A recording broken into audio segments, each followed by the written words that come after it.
Hello dear friends, welcome to our channel exam zone academy. और आज की class में हम लोग पढ़ेंगे। तो जैसा आप लोग जानते थे, दिल्ली सल्तनत कंप्लीट हो गया था। तो उसके आगे सूफी आंदोलन, भक्ति आंदोलन हो गया था मध्यकालीन भारत में। तो आज हम लोग पढ़ेंगे इसमें मुगल काल। मुगल काल के बाद में आप जानते हैं मराठा साम्राज्य पढ़ेंगे, तो ये सिख साम्राज्य पढ़ेंगे। तो उससे और उसके बाद में हम यूरोप इतिहास में, यूरोप क्या है, आधुनिक भारत के इतिहास में प्रवेश कर जाएंगे। तो आज का पहला प्रश्न है कि 1526 में बाबर ने किस वंश के शासक को परास्त कर मुगल साम्राज्य की नींव डाली थी? तो आप जानते हैं लोदी वंश के शासक को। किसको? लोदी वंश के शासक को। और किसको? इब्राहिम लोदी को। किसको? इब्राहिम लोदी को। ठीक है, इब्राहिम लोदी को 1556 में। कहां पर? 1526 में इब्राहिम लोदी को पानीपत के प्रथम युद्ध में, ठीक है, पानीपत के प्रथम युद्ध में, ठीक है, पानीपत के प्रथम युद्ध में। और यह दिल्ली सल्तनत का एक ऐसा शासक था जिसे रणभूमि में, रण क्षेत्र में मारा गया। वो था सिकंदर लोदी। ठीक है, क्या था? सिकंदर लोदी था। सैयद वंश की स्थापना खिज्र खां ने की थी, जबकि तुगलक वंश की गयासुद्दीन तुगलक और जलालुद्दीन फिरोज खिलजी जो था, वो खिलजी वंश की स्थापना की थी। ठीक है, तो आगे बढ़ जाते। ऑप्शन नंबर बी इसका राइट आंसर हो जाएगा। बाबर जो था, बाबर कहाँ का? बाबर का जन्म। अब देखो, बाबर की बात होती है तो हम बाबर को ही पढ़ लेते हैं पहले। बाबर का जन्म कहाँ हुआ? जन्म इसका फरगना में होता है। कहाँ होता? फरगना में इसका जन्म होता है। ठीक है, और इसका जन्म जो होता 1483 ईस्वी में होता। कब होता? 1483 में इसका जन्म होता है। इसके पिता का जो नाम था बाबर के, कई बार पूछा गया है, उमर शेख मिर्जा था। क्या था? उमर शेख मिर्जा इसके पिता का नाम था।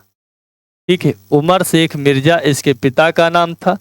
जबकि इसकी माता का नाम जो था वो कुतलुग निगार था। माता इसकी थी कुतलुग निगार। ठीक है, कुतलुग निगार इसकी माता का नाम था। ठीक है, कुतलुग निगार इसकी माता का नाम था।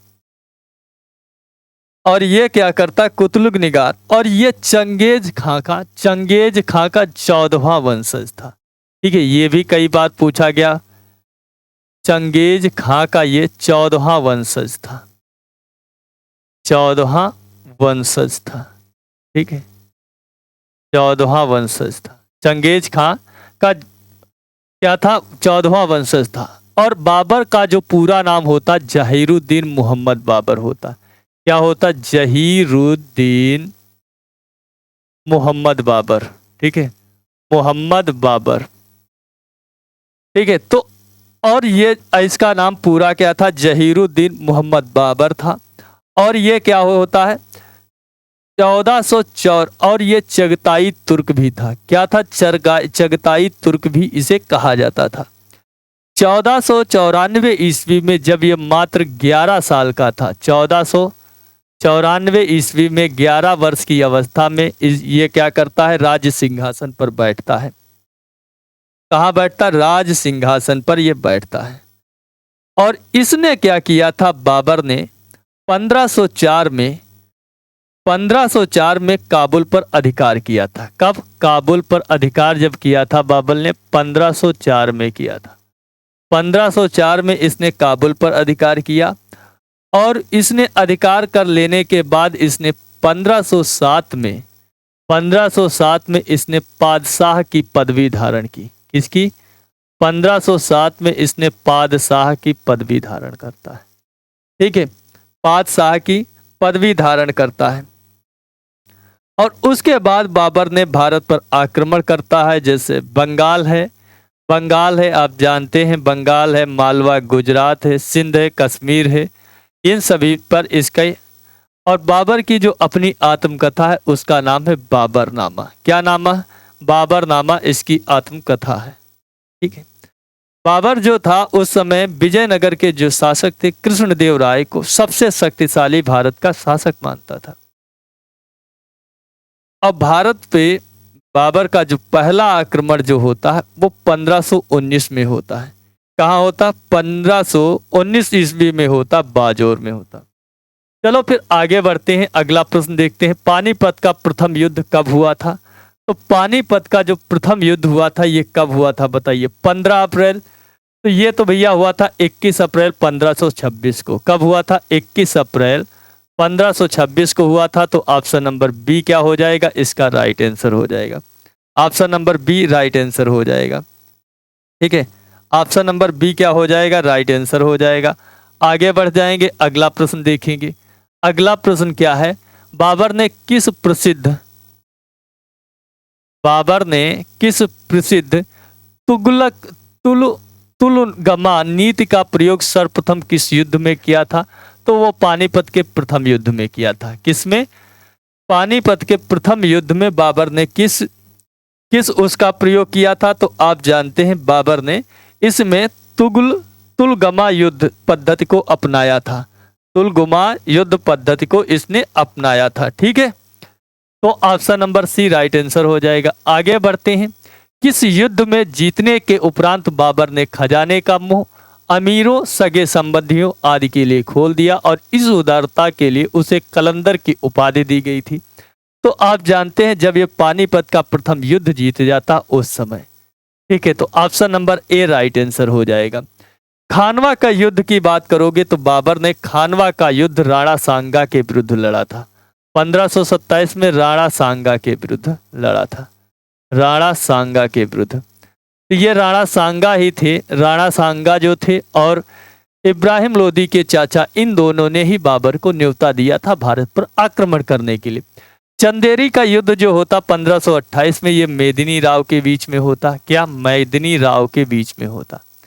घाघरा का युद्ध जो होता है ये अफगानों के बीच में होता है। किसके? महमूद लोदी और अफगानों के बीच में होता है। ठीक है, ये जो युद्ध होता है ये जल और थल दोनों में होता है। जल और थल दोनों में होता है। ठीक है, तो option number A right answer हो जाएगा। आगे बढ़ते हैं। भारत में ग्रांड ट्रंक रोड किसने बनवाई थी? तो आप जानते हैं शेर शाह सूरी जो है ग्रांड ट्रंक रोड की बनवाया था। ठीक है, ग्रांड ट्रंक रोड बनवाया था शेर शाह सूरी ने। तो ऑप्शन नंबर ए बी क्या हो जाएगा? Right answer. आगे बढ़ते हैं। गुजरात विजय की यादगार में अकबर ने किसका निर्माण करवाया था? तो देखो, जो अकबर की बात करते हैं तो अकबर ने गुजरात विजय के उपरांत में बुलंद दरवाजा का निर्माण करवाया था। किसका? बुलंद दरवाजा। बुलंद दरवाजा का जो निर्माण है वो किसने करवाया था? अकबर ने करवाया था। ठीक है, किसने करवाया था? अकबर ने करवाया था। हाँ, अकबर ने करवाया था। बुलंद दरवाजे का जो निर्माण है वो अकबर ने करवाया था। ठीक है, किसने करवाया था? अकबर ने करवाया था। तो ऑप्शन नंबर बी क्या हो जाएगा? राइट आंसर हो जाएगा। ठीक है, option number B right answer हो जाएगा। उसके बाद में हम आगे बढ़ते हैं। आगे बढ़ते हैं। आईने अकबरी एक महान ऐतिहासिक कृति निम्नलिखित में से किसके द्वारा लिखी गई है? तो आईने अकबरी जो है ये अबुल फजल के द्वारा लिखी गई। किसके द्वारा? अबुल फजल। तो option number A right answer हो जाएगा। आगे बढ़ते हैं। पानीपत की दूसरी लड़ाई 5 अप्रैल 1556 में निम्न में से किसके बीच हुई? तो ये अकबर और हेमू के बीच में हुई थी। किसके बीच में हुई थी?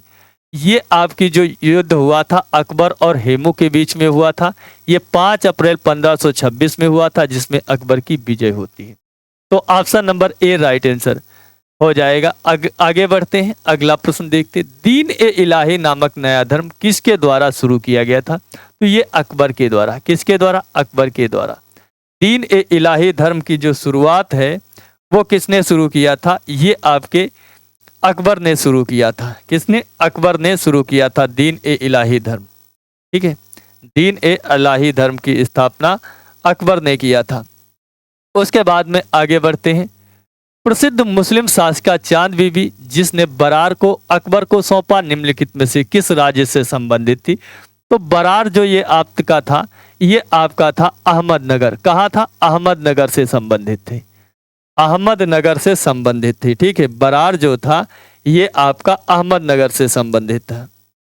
ठीक है, अहमदनगर से संबंधित था। तो इसका कौन सा ऑप्शन हो जाएगा? Option number C right answer. आगे बढ़ते हैं। मुगल प्रशासन व्यवस्था में मनसबदारी प्रणाली को किसने प्रारंभ किया था? तो मनसबदारी जो है ये अकबर के द्वारा शुरू की गई थी। तो option number B right answer हो जाएगा। अगला प्रश्न है, अपने काल का महान संगीतज्ञ तानसेन किसके दरबार में? तानसेन, बीरबल, ये सब जो थे ये अकबर के थे। तो ऑप्शन नंबर बी क्या हो जाएगा? इसका राइट आंसर हो जाएगा। आगे बढ़ते हैं।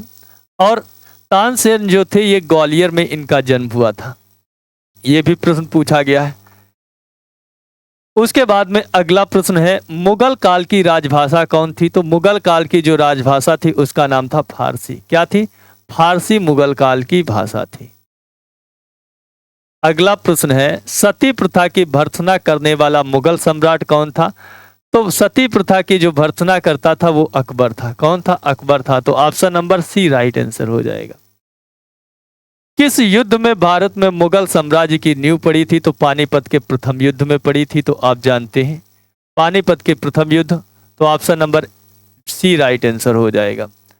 अगला प्रश्न है, मुगल चित्रकारी किसके शासनकाल में पराकाष्ठा चरमोत्कर्ष पर प्राप्त किया था? तो मुगल चित्रकारी जो है ये किसके समय पे हुई थी? तो इसमें कोई भी ऑप्शन नहीं है, जहांगीर के समय पे। जहांगीर के समय पे स्थापत्य कला का स्वर्णकाल कहा जाता है।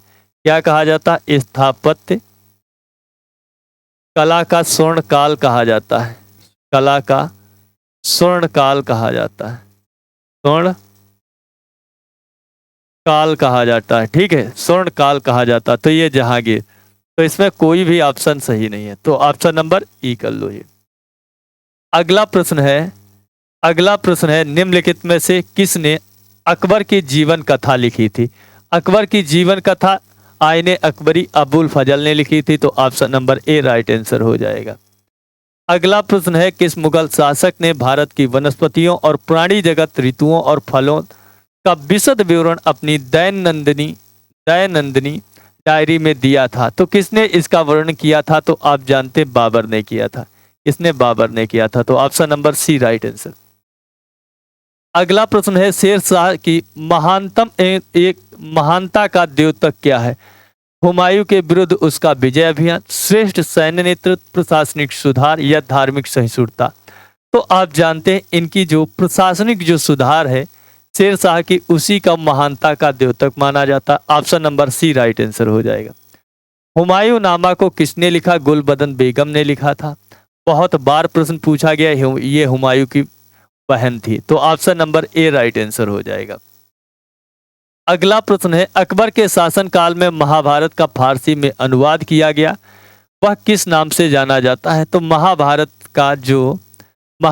का जो अकबर के शासनकाल में अनुवाद हुआ उसे रज्मनामा के नाम से जानते हैं। इसे रज्मनामा के नाम से जानते हैं। ठीक है, रज्मनामा के नाम से जानते हैं। अगला प्रश्न देखते हैं। अगला प्रश्न क्या है, किस मुगल सम्राट ने सैयद भाइयों को गिराया था? तो सैयद भाइयों को जिसने गिराया था उसका नाम था मोहम्मद शाह। मोहम्मद शाह ने सैयद भाइयों का अंत किया था। तो option number D right answer हो जाएगा। अगला प्रश्न देखते हैं, निम्नलिखित में से कौन अंतिम मुगल सम्राट था? अंतिम मुगल सम्राट बहादुर शाह जफर था, जिसे क्या कहते हैं? बहादुर शाह द्वितीय कहते हैं, जिसकी क्या होती है 1858 में रंगून में मृत्यु हो जाती। कहाँ? रंगून में। इसके समय पे 1857 का विद्रोह होता है, जिसका ये नेतृत्व करता है। ठीक है, तो option number C right answer हो जाएगा। अगला प्रश्न है, अकबर के शासनकाल में भू राजस्व सुधारों के लिए कौन उत्तरदायी थे? तो राजा टोडरमल जो थे ये आपके सीतापुर, उत्तर प्रदेश के सीतापुर के थे। ये अकबर के शासनकाल में 9 रत्नों में से एक थे। राजा टोडरमल थे, बीरबल थे, ठीक है, तानसेन थे, बरजू बावरा थे। ये जितने भी लोग थे ये 9 रत्नों में से एक थे। ठीक है, तो राजा टोडरमल थे। तो option number B right answer हो जाएगा। अगला प्रश्न है, अकबर द्वारा बनाए गए उपासना भवन पूजा गृह का नाम क्या था? तो उसका नाम था इबादत खाना। क्या नाम था? उसका नाम था इबादत खाना नाम था। तो ऑप्शन नंबर सी क्या हो जाएगा? राइट आंसर हो जाएगा। क्या हो जाएगा? Option number C right answer हो जाएगा। इसका नाम था इबादत खाना नाम था। ठीक है, इबादत खाना नाम था। आगे बढ़ते हैं। अगला प्रश्न है, सुप्रसिद्ध संगीत यज्ञ तानसेन और बैजू बावरा किसके शासनकाल में सुविख्यात थे? वो अकबर के। अभी मैंने बताया option number C right answer हो जाएगा। अगला प्रश्न देखते हैं। अगला प्रश्न है रामचरितमानस के लेखक कौन थे? रामचरितमानस के लेखक तुलसीदास किसके शासनकाल से संबंधित है? वो अकबर के थे। किसके? अकबर के थे। तो option number D right answer हो जाएगा। अगला प्रश्न देखते हैं। किस युद्ध में बाबर ने जिहाद या धर्म युद्ध का नारा दिया, तमगा नामक कर को समाप्त किया और युद्ध जीतने के उपरांत गाजी की उपाधि धारण की? तो गाजी की जो उपाधि धारण की थी वो खानवा के युद्ध में। किसमें? खानवा का युद्ध। खानवा का जो युद्ध हुआ था ये कब हुआ था? अभी मैंने बताया था 1527 में। 1527 में बाबर ने क्या किया? राणा सांगा को हराने के लिए उसने, जब इसके जो सैनिक थे उनमें क्या हुआ कि उसने जिहाद का नारा दिया। जब उनका मनोबल टूटने लगा तो उसने वहां पर इटली की जितनी भी शराबें थी उनको छोड़ दिया, सबको तोड़वा दिया और अपने सैनिकों से कहा कि शराब नहीं ग्रहण करोगे और उन्हें जिहाद का नारा दिया। अगर आप भी युद्ध स्थल में अगर वीरगति को प्राप्त होते हैं तो आपको जिहाद, जहन्नम में जाएंगे वहां पर आपको क्या होगा? आपको बहुत सुंदर सुंदर स्वर्ग प्राप्त होगा। तो वो जिहाद का नारा देता है अगर धर्म युद्ध में आप हारते हैं। तो उसके उपरांत जब जीतने के बाद 1527 में ये गाजी की उपाधि धारण करता है। घाघरा का युद्ध 1529 में जानते हैं। 1528 में आप जानते हैं कौन सा चंदेरी का युद्ध होता? मेदिनी राय के विरुद्ध। अगला प्रश्न है मुबैयान नामक पथ शैली के जन्मदाता बाबर ने अपनी आत्मकथा तुजुक ए बाबरी में किस भाषा में लिखा था? तो किस भाषा में लिखा था? तो आप जानते तुर्की में लिखा था। किसमें? तुर्की में। तो option number C right answer हो जाएगा। अगला प्रश्न है बाबर मूल रूप से कहाँ का निवासी था? तो फरगना का निवासी था। कहाँ का? फरगना का। हमने बताया था फरगना का रहने वाला था। 1483 में इसका जन्म होता है।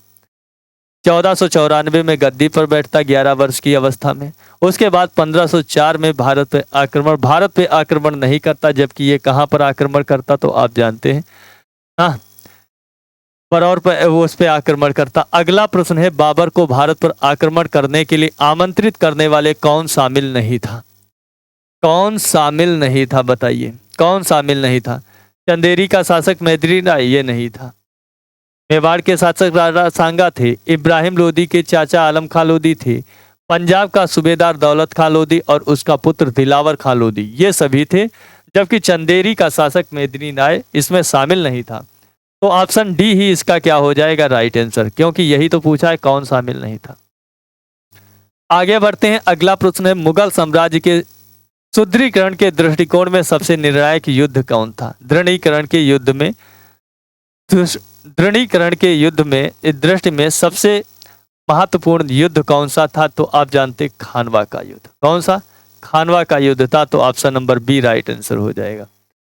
आगे बढ़ते हैं। किसने मुगल साम्राज्य की राजधानी को आगरा से दिल्ली स्थानांतरित की थी? तो आगरा से दिल्ली स्थानांतरित की राजधानी वो शाहजहां। किसने? शाहजहां। तो ऑप्शन नंबर डी क्या हो जाएगा? राइट आंसर हो जाएगा। आगे बढ़ते हैं। अकबर के युवा अवस्था में उसका संरक्षक कौन था? तो आप जानते बैरम खां उसका संरक्षक था। तो option number D right answer हो जाएगा। ठीक है, आगे बढ़ते हैं। अगला प्रश्न है निम्नलिखित में से किस स्थान पर नादिर शाह ने चढ़ाई नहीं की थी? लाहौर, करनाल, दिल्ली, कन्नौज। तो आप जानते हैं जो उसने नादिर शाह लाहौर को भी जीता, करनाल को, दिल्ली को भी जीता, लेकिन कन्नौज को नहीं। तो ऑप्शन नंबर डी क्या हो जाएगा? Right answer. अगला प्रश्न है किसने ऐसे बाग बगीचे जिसमें बहता पानी हो के निर्माण की परंपरा की शुरुआत की थी? तो ये कौन सा था? तो जिसका नाम था बाबर। कौन था? बाबर जो था। तो option number A right answer हो जाएगा। आगे बढ़ते हैं। अगला प्रश्न देखते हैं निम्नलिखित में से कौन सी आत्मकथा है? बाबरनामा, तुझके बाबरी, पातशाहनामा, शाहजहांनामा। तो आप जानते आत्मकथा जो है तुझक ए बाबरी, जिसे बाबरनामा के नाम से जानते। तो option number A right answer, B right answer हो। राजा बीरबल की उपाधि किससे दी गई थी? महेश दास को दी गई थी। किसे? महेश दास को। महेश दास का ही नाम क्या था? बीरबल। बीरबल का बचपन का नाम महेश दास था। क्या नाम था? महेश दास था। तो ऑप्शन नंबर क्या हो जाएगा? Option number A right answer हो जाएगा। अगला प्रश्न है औरंगजेब ने ज्यादा भवनों का निर्माण नहीं कराया उसे वास्तुकला में कोई रुचि नहीं थी, राजमिस्त्री उपलब्ध नहीं थे, वह मितव्ययी था। क्या उसे अपने शासनकाल में निरंतर युद्ध करने पड़े? तो आप जानते हैं उसे अपने शासनकाल में निरंतर युद्ध के कारण ही क्या होता, वो ज्यादा स्थापत्य का भवनों का निर्माण नहीं करवा पाया। Option number D right answer. किस मुगल शासक का 2 बार राज्याभिषेक हुआ था? तो मुगल शासक जिसका हुआ था उसका नाम था हुमायूं। इसका हुआ था हुमायूं का जो होता है उसका राज्याभिषेक जो होता है वो उसका 2 बार होता है। ठीक है, इसमें हुमायूं तो है नहीं, तो किसका होता? औरंगजेब का भी होता। औरंगजेब का भी इसका 2 बार राज्याभिषेक होता है। क्या होता? 2 बार इसका राज्याभिषेक होता है। ठीक है, औरंगजेब का जो राज्याभिषेक होता है वो क्या होता है? वो 2 बार होता है। ठीक है, 2 बार औरंगजेब का राज्याभिषेक होता है। उसके बाद में अगला प्रश्न है, इसका प्रथम राज्याभिषेक कब होता है? 21 जुलाई 1658 को होता है। कब होता है? 21 जुलाई 1658 को इसका प्रथम राज्याभिषेक होता है। क्या होता? प्रथम राज्याभिषेक होता है। जबकि इसके द्वितीय राज्याभिषेक की बात करोगे, द्वितीय जो इसका राज्याभिषेक होता है वो कब होता है? वो इसका 5 जून 1669 को होता है। 5 जून, ये 1658 लिखना था। 5 जून 1669 को इसका द्वितीय बार क्या होता? राज्याभिषेक होता। ये आपका दिल्ली में होता। अगला प्रश्न है, आगे बढ़ते हैं। अगला प्रश्न है, ग्रांड ट्रंक सड़क जोड़ती है। तो ग्रांड ट्रंक जो सड़क है ये कोलकाता को अमृतसर से जोड़ती है। तो ऑप्शन नंबर सी क्या हो जाएगा? राइट आंसर हो जाएगा। आगे बढ़ते हैं। वर्ष 1526 ईस्वी में लड़ी गई पानीपत की पहली लड़ाई में बाबर कौन पराजित हुआ था? तो वो इब्राहिम लोदी। तो option number A right answer हो जाएगा। शेरशाह सूरी का मकबरा कहाँ बना हुआ? तो शेरशाह सूरी का जो मकबरा है ये सासाराम बिहार में है। कहाँ है? सासाराम बिहार में है। ठीक है, बाबर का पूछोगे तो बाबर का 2 जगह बना हुआ। बाबर का जो है वो इसका पहले आगरा में था, उसके बाद इसे कहाँ लाया गया? काबुल ले जाया गया। कहाँ ले जाया गया? इसे काबुल ले जाया गया। जबकि आप बात करोगी हुमायूं का, तो हुमायूं का जो है वो दिल्ली में है। कहाँ है? हुमायूं का जो है वो दिल्ली में है। ठीक है, हुमायूं का जो है मकबरा वो कहाँ है? वो दिल्ली में है। जबकि आप बात करोगे अकबर की, अकबर का सिकंदरा आगरा में है। अकबर का जो है वो सिकंदरा आगरा में है। कहाँ? सिकंदरा आगरा में है। ठीक है, आगरा में है। जबकि आप बात करोगे जहांगीर का जो है वो लाहौर में है। कहाँ है? जहांगीर का जो है वो लाहौर में है। ठीक है, लाहौर में है। जबकि शाहजहां की बात करोगे तो शाहजहां का भी, इसका भी आगरा में है। कहाँ है? आगरा में है। आगरा में है। जबकि औरंगजेब की बात करोगे तो इसका औरंगाबाद में है। औरंगजेब की बात करोगे तो इसका कहाँ है? औरंगाबाद में है। ठीक है, आगे बढ़ते हैं। अकबर का राज्याभिषेक कहाँ हुआ था? तो अकबर का जो राज्याभिषेक होता है ये कहाँ हुआ था? करनालौर में हुआ था। कहाँ? कालानौर में हुआ था। तो option number A right answer हो जाएगा। आगे बढ़ते हैं। अगला प्रश्न देखते हैं, गुरु अर्जुन देव के समकालीन कौन था? तो गुरु अर्जुन देव जो थे उनके समकालीन जहांगीर था। जहांगीर ने ही गुरु अर्जुन देव को क्या किया था? गुरु अर्जुन देव को फांसी की सजा सुनाई।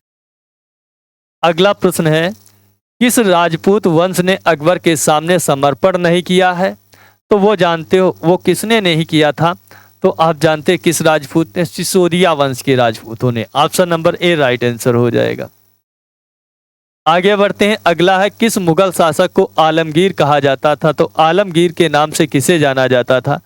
तो आप जानते आलमगीर के नाम से औरंगजेब को कहा जाना जाता था।